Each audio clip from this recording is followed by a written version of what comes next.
this point now, at this point, let me emphasize that for everybody out there, is there a plan in place for beginning things next school year? Yeah, we are starting to make those plans. I think the first thing that we did a couple of weeks ago was we pulled together an awesome group of teachers, and they started looking at what do we do to make sure we can address the interrupted learning. So we'll be rolling out some tools and resources for teachers coming up over the next few days. It'll be posted on our website. But this is work that's been teacher-driven. It's been principal-driven. We've had a couple of superintendents working on the project, so we're looking forward to that. As far as some of the next steps, you know, a lot of people think that summer is a time where schools are closed, and the reality is just far from that.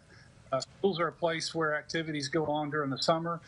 So as the governor and the recovery task force is looking at some of those phased in and targeted rollouts to reopen the economy, school's going to be a part of that. So we're working with Stuart Walton and with that team, Wes Ward, looking at how can we make some of those targeted rolling reopens happen so that we can get some of those activities going. And then as we get into the fall, bringing together a group of superintendents that can take some of the national recommendations, some of our local recommendations, working with the health department to make sure that when school reopens in the fall, that our students and our staff will be as safe as they can possibly be. Absolutely here. And I know, too, funding, just sort of a big question mark on how it's going to work. I know I'd asked you just a few weeks ago about school report cards and how funding will be affected for different schools and different entities within that. You know, what are some of all the different funds that we're looking at? Because I know there's Title I, there's the food distribution monies. What are we looking at, and how are we trying to recoup or do a lot of these things just sort of roll over into next year? Yeah, that's a great question. There are a number of funding sources that we're dealing with, and we'll start with the funding sources that are the typical funding sources. As far as state revenue, yes, we are seeing significant reductions in the forecast for general revenue, but as far as K-12 education, we're very solid there. We're going to be able to proceed to fund the adequacy recommendations from the General Assembly. Over the last few years that we've had very strong revenues coming in, we have been actually able to establish some reserve funds. And so those reserve funds will certainly help us overcome that reduction in general revenue. Title I, the biggest pot of federal funds, we have received a waiver from Secretary DeVos to carry those over. So schools don't have to worry about, you know, the expiration. Federal funds come with expiration dates, and so those have been waived for the time being. So schools can get some relief from that. And then the CARES Act, you know, there's been a lot of focus on the $1.2 billion that Arkansas has received, but there are direct funds from the CARES Act that have gone to elementary and secondary education relief programs. And that's called the ESSER Fund in the CARES Act, and that follows similar to Title I. So schools in Arkansas will be receiving those funds, and they can use those for a number of expenses, including the continuation of learning. They can use those funds to continue food service. They can use those funds to purchase cleaning supplies and do training that is necessary to get their staff up to where the health department standards are regarding cleaning for the COVID situation. So a lot of flexibility there. And just last week, a lot of school folks are concerned about facilities funding and our facilities partnership program. Last week, we were able to fully fund all of the projects that were on the books that have been approved. So we're right now, education funding is in pretty good shape, and we hope that can maintain as we move into the fall. And I guess quickly here, we got about a minute left, but have there been any conversations about what going back to school will look like. I mean, obviously the social distancing in a lot of different industries is a thing. I'd have to think that in a lot of these classroom settings, it's going to be a little harder. And then obviously, you know, kindergartners are going to function a lot differently than your juniors and seniors. Have there been any initial talks on, you know, some of the logistical things of actually going to school have been talked about? Yeah, that's really leaning on the health department is where we are right now to identify what are those key elements of being safe. We have a number of groups working with the health department. We've really had somebody embedded with the health department since day one and working on the issues like that. It could look different. I mean, we hope that by August, you know, if everything goes well, we'll be in stage 3. Or phase 3, and in that phase won't be as severe. But if we go in phase 2, we'll definitely have to look at the social distancing, the wearing of masks, all those elements that are part of what we've been living the last couple of months. All right. Well, Secretary of Education Johnny Key giving us the update on things. Boss, we certainly appreciate you, and I'm sure we'll get you back on once you guys kind of figure out what's going to happen next year. Looking forward to it, Jay. Thank you. All right. Appreciate you. And we'll be right back after a quick break. You're watching Capitol View on Sunday morning.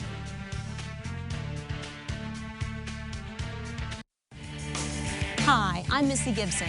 At John Gibson Auto Sales, we offer our customers the opportunity to buy almost any vehicle. We have over 900 cars, trucks, SUVs, motorcycles, ATVs, campers, performance trailers, and boats. We will finance your purchase in-house regardless of your credit history.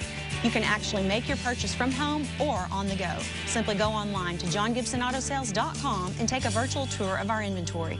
We call it shopping made easy. See you soon at John Gibson Auto Sales, in person or online. As a waitress, you're running all over the place. Well, if you have a 4 or 6 hour shift and you're in pain the whole time, that seems like an eternity. I was just aching. My feet were throbbing. I was just genuinely hurting. I kind of lost hope. And then I saw the Good Feet store and I decided to stop in. When I went in there, that's when everything changed. My name is Kristen, and that's my Good Feet story. See for yourself with a free personalized arch support fitting at the Good Feet store. Sold it, sold it, sold it. Attention luxury home builders and real estate investors. Lake Hamilton auction Thursday, May 28th at 11 a.m. Offering 3 contiguous lots in gated Bayview Estates subdivision, totaling 403 feet of Lake Hamilton frontage and 9/10 of an acre of land in Lakeside School District. Offered in 3 lots and combinations. Bid online with the Wilson Auctioneers app or live on site at Serendipity Trail in Hot Springs. Go to wilsonauctioneers.com. Sold it, sold it, sold it. You're watching Capitol View, Sunday morning talk focused on the political scene in Arkansas. And welcome back into Capitol View. Arkansas has been battling COVID-19 for what seems like forever, but it's been about 8 weeks, and here to respond to the state's response to the pandemic is Chair of the Democratic Party, Michael John Gray, joining us there from the lovely outdoors up there in the Newport area. Boss, how you doing? Hey, I'm doing good, Jay. I'm actually at home in Augusta today, Woodruff okay. County. I love Newport, but I'm definitely in Woodruff County today. So fantastic. I'm glad we got that cleared up at least here, but outdoors nonetheless here. Let's get into things here. I know it's been kind of a wild ride here the past couple of months here. What's your take on how the state has responded to the COVID-19 pandemic sort of overall? So, I mean, overall, I think that the governor has done some things very well. We can get into the semantics of this versus that. You know, we hope we can all look back on this and decide that it was an overreaction, but it's better to be safe. There are, you know, who knows? Everybody, you don't want to Monday morning quarterback anyone, but I'm still I feel for the mom and pops and the small business owners that were forced to be shut down through the governor's directive while we didn't do a shelter in place and shut everyone down. You know, these small businesses all across Arkansas that can't get more than 20 people in their building at a time that had to shut down. But I can go to Lowe's this afternoon to get something for my yard and won't be able to get a cart. So there are some differences I have with how the approach to it has been, but it's tough to Monday morning quarterback anybody in a situation like this. Sure, but I know there has been some discretion and some eyebrow raising at the fact that some of the bigger businesses have seemed to have benefited maybe a little more from this pandemic than most. You kind of mentioned big box stores haven't necessarily shut down, and even in terms of getting to funding, it seems like that the bigger names have had a little bit of an advantage. We've seen the likes of the Lakers get access to some of the what is supposed to go to small business funding. No, Jay, that's been my biggest issue on a state level. Is most of these people that own hair salons, nail salons, small restaurants and cafes, which is the majority of Arkansas, may not be where the majority of the voters are, but it's definitely the majority of our state, who don't necessarily have a high-priced lobbyist or a CPA that's going to answer at their fingertips. And these grant programs and the relief programs that have been out there have been geared to those who have people like that. And it puts these business owners at a disadvantage. I will say, after some of the backlash from releasing the Arkansas stuff early, they went back to the table and guaranteed that 15% of it would go to female and minority-owned businesses, which I think was a good move. But I think there should have been some number of affecting those geographically, or what their some kind of economic scale of the smaller businesses getting in the door first on some of this. It hadn't been set up for them. And then there's the whole discussion of the self-proprietors and being able to get unemployment compensation, that still, those wrinkles still haven't been ironed out. Then you can flip the coin and go, the people that have been deemed essential and had to go to work and didn't have an opportunity to draw the extra unemployment benefits, who've just been working and defined as essential, we need to make sure that they are compensated as well. I don't know, on a state level, I think that could be as simple as waiving the tax like the state income tax for those that had to work during this shutdown or during this defined time. I just don't think we're looking at that. I think we're thinking, oh, this sounds really good, but we're not thinking how hard it is for the common, normal person to take advantage of some of this help. You mentioned some of the self-employed, and I know that's been an issue. Sort of some of the from the Department of Commerce saying that, look, we just had an antiquated system. You had to build part of that system from the ground up, and then those two systems sort of had to communicate with each other. It seems like the funding has been there in some regard, but Arkansas hasn't had a way to roll that out yet. I guess kind of what's your response to some of that? Because I know, too, one of your Democratic colleagues, Greg Leding, kind of laid into some folks on Friday. Oh, Senator Leding is always wanting to make sure that his voice is going to be heard. That is some of the frustration that we're seeing. Is I don't know why I understand that this is all tied to federal funding, but Arkansas can do better. We're a state of 3 million people. It shouldn't take that long to get things going. And if we're having some problems with the Department of Commerce, if we're having some problems with the federal government, then come out and explain to people a little better than just leaving them twisting in the wind. Absolutely here. And then I guess, too, let me get your reaction into the opening back up process. Obviously, as things are starting to kind of trickle back into a bit of normalcy, certain industries coming back with certain restrictions. What's your take on that? Is it too much too soon, or does it seem like, in your opinion, we're on the right track? I certainly hope it's not too much too soon. I think we're all scared of a spike as we open up, although I can tell you, I think we're all tired of being in the house too, so I get it. I'm more worried about how we're opening up. Today, you can get a tattoo in Arkansas, but you can't go to the dentist. A restaurant in rural Arkansas whose capacity is only, say, 75 people, and at its max capacity is only going to be able to open up at a third. They're going to be allowed to open, but is it going to be economically viable for them, or are we just doing it in the name of saying, hey, everybody, it's okay, we're going to go back to normal? I don't know. No one has all the answers, but I sure hope we're not opening up too soon. Absolutely. And then, too, finally, I know some of the corrections issues have been well documented. I guess, what's your take on how the state has sort of handled some of the corrections outbreak, especially there at Cummins, where it seems like once it got in there, it really got out of control. Seems to be kind of reeled in now, but still, we're talking about close to 900, almost 1,000 people in general having contracted this virus? Well, I think politically it was kind of easy to, I won't say sweep under the rug because they certainly didn't do that, but politically it's easy not to lose sympathy for prisons among the masses, especially in this environment. But the point is, it did spread fast. They have been able to contain it somewhat. I think that what we should learn from that is when you have an environment with close quarters, staff, and the inmates in the prisons, how fast this disease can spread, but how fast we can control it when we can isolate and keep people from moving about. And so when we take that model and apply it to outside the campus of our prisons, I think we were a little more lax than that.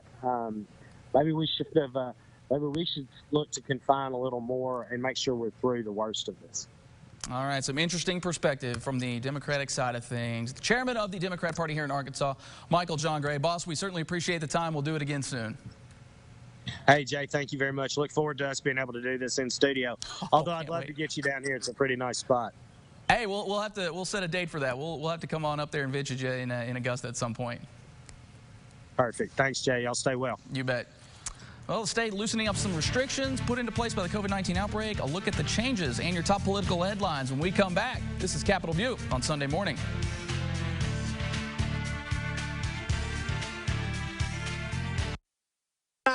Sold it. Attention Conway land buyers, developers, investors, and cattlemen. Rolling Hills Ranch and Equipment Absolute Auction Thursday, May 21st at 11 a.m. 740 acres located in Conway, Arkansas, with a 2,000 square foot home and 40 by 80 barn. Excellent deer and turkey hunting. Offered in 6 tracks and combinations, and every track is selling regardless of price. Also selling a John Deere tractor, cat dozer, farm implements, and more. Download the Wilson app and bid today. Sold it. Hey y'all, we're here at Down South. We know that you've been cooped up and you realize some things need to change, like that uncomfortable sofa, worn out recliner, or spice up that bedroom. And what about a new dining table for the family to gather around? We also have beanbag beds for indoor camping. Brighten your home and lift your spirits with some new decor and enjoy the warm sunsets in our oversized rocking chairs. Let's make the best of these days. You're not cookie cutter, and your home shouldn't be either. So y'all come see us, Down South Furniture in El Paso. Community is everywhere. Banking where you are, when you need it. On any device. At home, and wherever you play. We're committed to offering excellent service, competitive rates, and convenience in each of our 27 locations and beyond. Visit our website and discover how we can help your community at First Community Bank, where community is everything. Hi, I'm Sherry with Central Arkansas Fireplaces. Me and my husband, we love fire. We actually have 2 heat glow fireplaces in our home. We have the energy-efficient gas 6000 CLX for convenience and energy output since we're out in the country. We also have a small heat and glow wood-burning fireplace on our back deck for roasting marshmallows with the grandkids. Everyone has different lifestyles and heating needs, so whether you're after a certain look or need something more energy efficient, come see us at Central Arkansas Fireplaces, where we know fireplaces.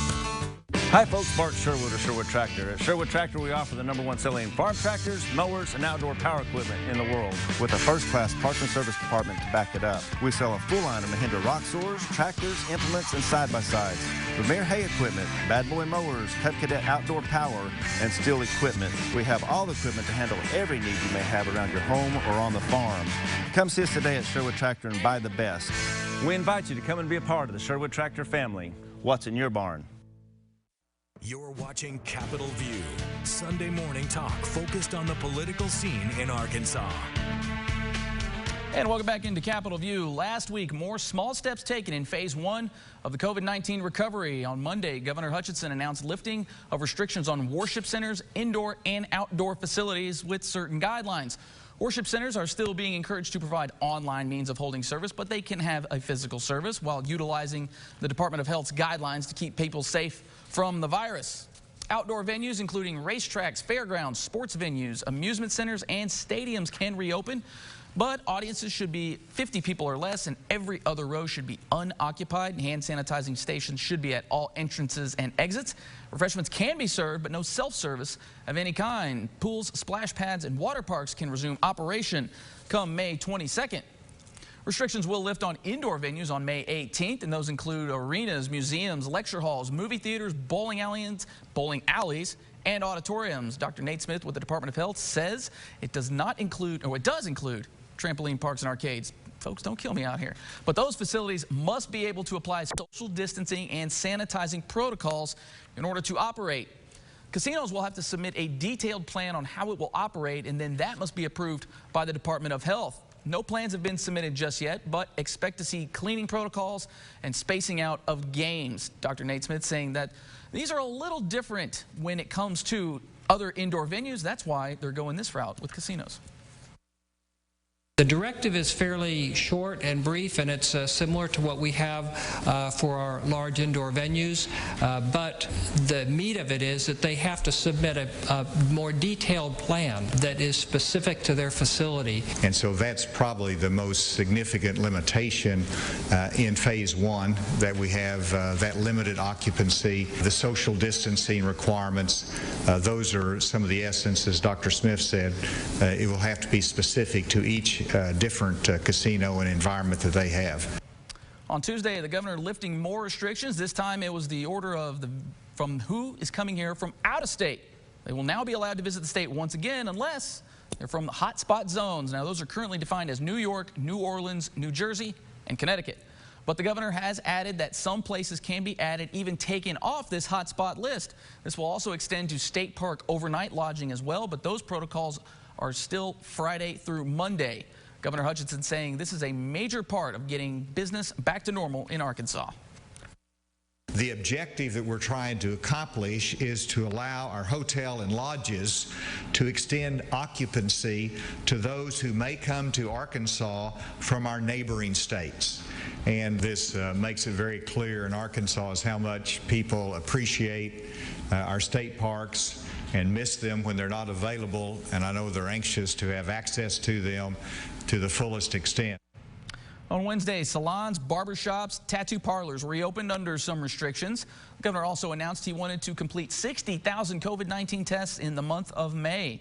Officials say the CDC will deliver tests to the Department of Health weekly. The daily average would need to significantly increase, and to give just a little context here, before May, the state had not yet conducted 60,000 tests for the entire state. Early on, it was supply issues, but now with that not necessarily being the case, the state hopes to test 2% of Arkansas's population. The eligibility requirements are pretty loose right now. Anyone who has symptoms, anyone who has a history of exposure either through travel or through contact with a known or suspected case, but also testing those who are as part of contact tracing.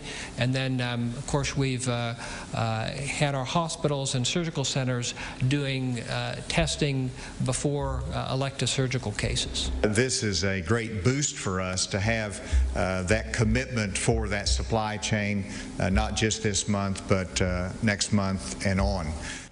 Many local governments feeling the pinch from the COVID-19 pandemic, but Senate Republicans disagree on whether state and local governments need more federal dollars to get through the coronavirus crisis. Washington correspondent Jesse Tenor reports some are pushing for billions more, while others are working to give states flexibility on the money they already have. It's sort of like a Labor Day mattress sale around here right now. Now back in Washington, senators are busy shopping new ideas about how to send more coronavirus relief to state and local governments. But they can use that money. But Louisiana's John Kennedy points to the $3 trillion in taxpayer dollars Congress already approved.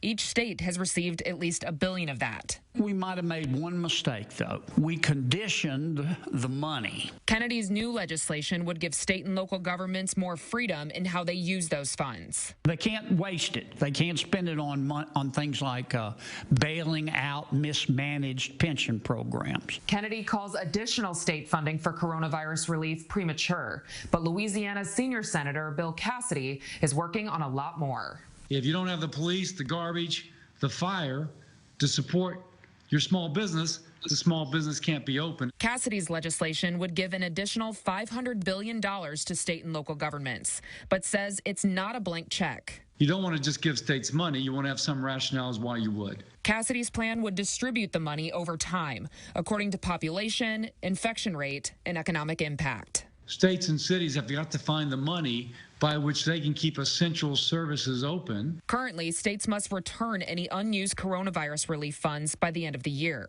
But both Cassidy and Kennedy's bills would allow states to keep the money. In Washington, I'm Jesse Tenor.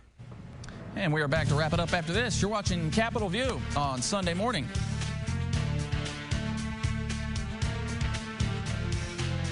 In these challenging times, PR McGinty continues to provide our community with the quality service you deserve. You've counted on us over 50 years. You can count on us today. Call for any of your heating, cooling, or plumbing needs. PR McGinty, yeah. Attitude is built into every bad boy mower that comes off this line. We don't just outmow the competition, we outlast them.